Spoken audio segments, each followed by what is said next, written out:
So this video is sponsored by Crypto Studios. Howdy guys, it's Luke at Geekgaming Scenics, and in this video I'm going to do what I said I was going to do. We're going to get the most out of my 3D printer, but I'm also going to be checking, is it worth it? Is it worth that extra 2, 3, 4 times print time to get the most out of your miniatures? Because once there's paint on it, can you tell? Let's find out. I'll see you after this. So if you're wanting to get the most out of your printer, you're better off starting with the basics. And what I mean by that is literally starting everything afresh. Brand new FEP film, I level the bed, I treat this like it's a brand new printer, even though I've been printing on it already. And the reason I do this is I want to make sure that I'm getting the absolute perfect prints I can out of the printer. And I did this over the Christmas period at home.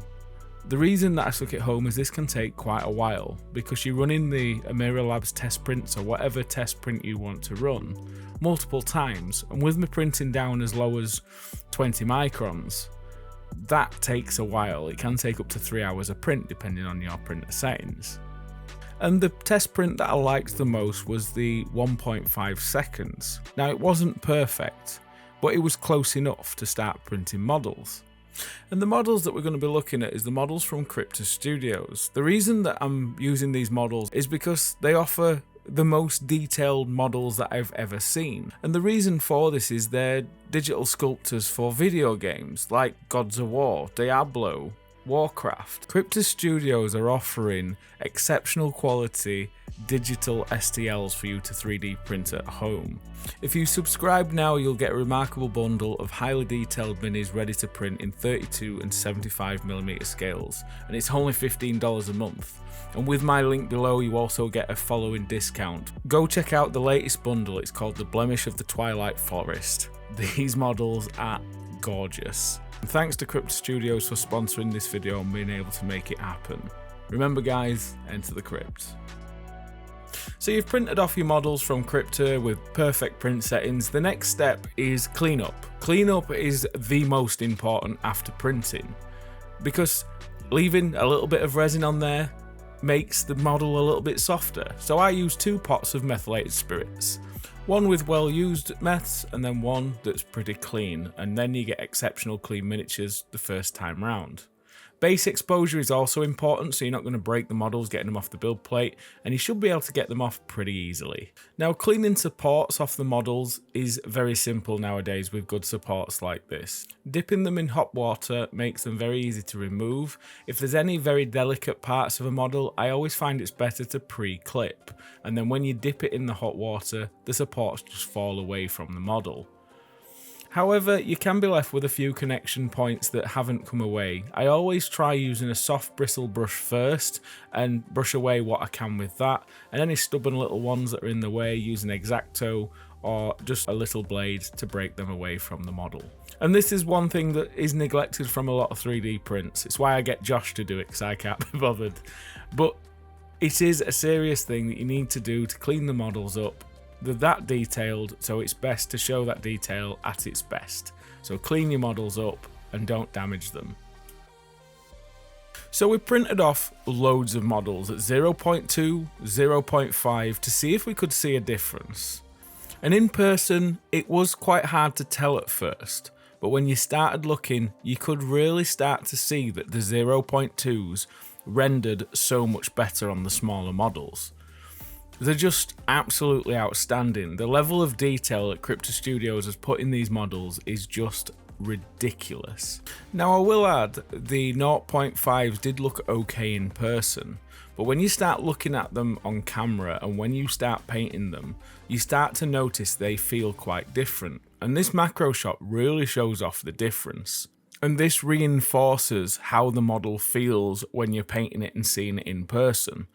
At 0.5, the layer lines are quite strong. I mean, this is a 32mm model and it's zoomed in quite a lot, but it distorts certain edges and detail. In person, it's not immediately obvious, but when you start looking at the model more and when you paint the model, they just feel different, and edges and details just feel far better at 0.2. But the real question is does this look any better on larger models, or when you paint them, is this difference? So what we decided to do was print off the Big Butcher. Big Butcher? pig butcher. Pig butcher. So what we decided to do was print off the pig butcher. And we printed him off at 0.2 and 0.5. And me and Josh said what we'll do is we'll both paint them and see if you guys can see the difference between the 0.2 and 0.5. And to keep this test fair, we're priming with the airbrush. We're also going to be putting all those base coats on with airbrush paints. And when we do eventually use the brush, we'll also use the airbrush paints as well, just to try and keep the paint as thin as possible so we're not obscuring any details, layer lines or anything like that. We'll literally put the least paint on the models we can. So here are the close-ups of the larger models printed at 0.2 and 0.5, painted by me and Josh. Put A or B to which you think is the 0.2 and the 0.5, and let's see if you can tell a difference. And bear in mind, this is going to be close-up photography of all 4 models, so you're going to be able to see more on this photograph than you're going to be able to see actually in person.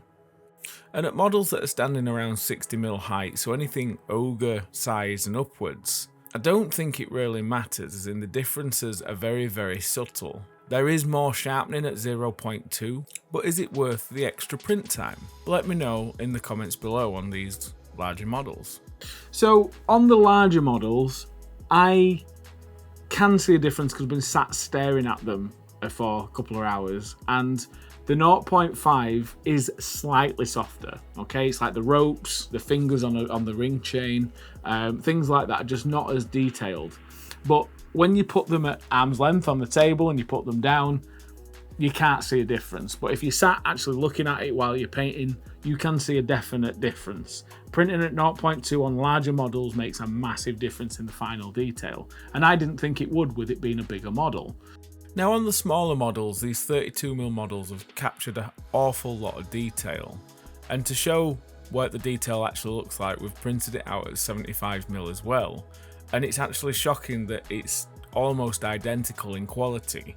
We are pushing the parameters of my camera gear here, but in person you will perceive this softening as exactly the same quality in person.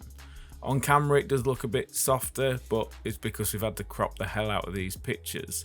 And this is the texture on the 75mm cloth on the model. And on the 32mm model, it's all still there. This is ridiculous. It's very hard to see, and Josh had a very fun time painting it. So Josh, what's it like painting all the awesome little details on that tiny little model? I don't wear glasses. So it's definitely interesting, yeah. I had fun painting all these details on the bigger model, on the 75mm. I decided to try and replicate them on the smaller one as well, but I'm just surprised that the same details are here. And painted up on the 75mm, it looks amazing. On the 32mm, it looks great, and if you're a high skilled painter and you're wanting to paint all the little nitty gritty details, these models capture it brilliantly. So if you're a D&D player and you just want to print off a couple of really cool high detailed models that you can chuck some base colours on and a dry brush a nice creamy glaze over them for all them details to pop, it's going to happen with these models. They are the most detailed models I've ever seen, and whether you're playing D&D or you're an up there skilled painter, you're going to enjoy them. And I know we've definitely enjoyed painting these, haven't we? Yeah. Absolutely brilliant. Gorgeous models. I've been able to tweak and get the most out of my printer to show you has been a lot of fun. And now it's dialed in, I can't wait to do more 3D printing awesome models. So guys, what do you think? Is getting this much detail out of models important? Me personally, I like the 0.2. For camera and what I'm doing on YouTube, printing at 0.2 is an essential thing for me because you're seeing things far more than I can actually see in person. And when you're watching it on your phone or on your big TV, them details are just going to stand out like a sore thumb. And the fact that the layer lines are next to none, it's a nice thing to do. It just takes an awfully long time. In videos where you've seen me print armies and paint armies, I print at 0.4 now, and it's sort of best of both worlds. And if you're not showing them on camera and you're not showing to people under magnifying glass or your work's not being judged, I think printing at a 0.4 is a very nice middle ground, and you'll get far more nice looking models doing that. What do you think? Pop in the comments below, let me know, because I think it's something that needs to be discussed. And with 3D printers, everybody's getting them now, and you can pick up a 3D printer that can print exceptionally well with good resin for about £150 now. It's a good time to be alive if you're a miniature painter. But anyway guys, thanks for watching, thanks for tuning in. Don't forget to check out all the links below where you can get all the links you need for Crypto Studios. You using them links does help me out and show your support to them guys, because these aren't just a small company, these are in it to do it properly, and it's going to be shocking what they come out with. They've got all the skilled names working behind them, and I'm very excited to see what this company does. If you want to support the channel in another way, you can follow me on Patreon, you can follow the shop where you can buy all your Scenics and basic materials and whatever you need. But remember guys, there might be a shop near you. Check the links to see if you can find a local supplier near you and help them out, because if you help them out, it also helps me out and it helps the community. So thanks for watching, thanks for tuning in, and I'll catch you again for the next video. Love, love, love. Are we done?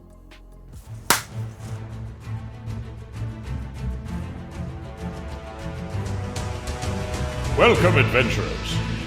Enter the crypta right now and join forces with our mighty heroes as they traverse in a quest full of adventures, danger, and deadly creatures lurking in the dark.